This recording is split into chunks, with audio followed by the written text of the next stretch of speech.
this fight being officially underway. 3 rounds, 3 minutes each round to determine a winner. This is K1 style fighting, mano mano, the martial arts league. Bitaw agad ng round up.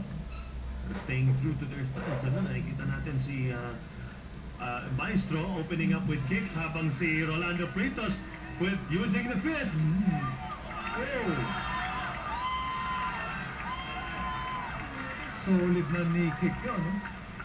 Solid. Pero tignan natin kung makakatayo si Lindol.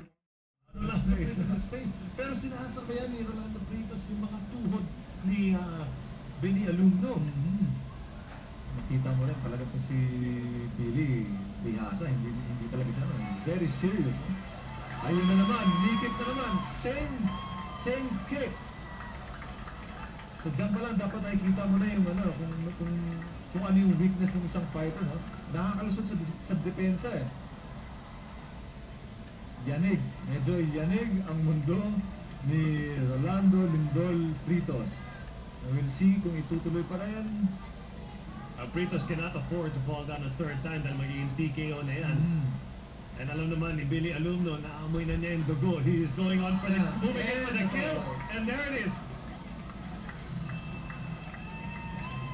3 knockdowns and disqualified.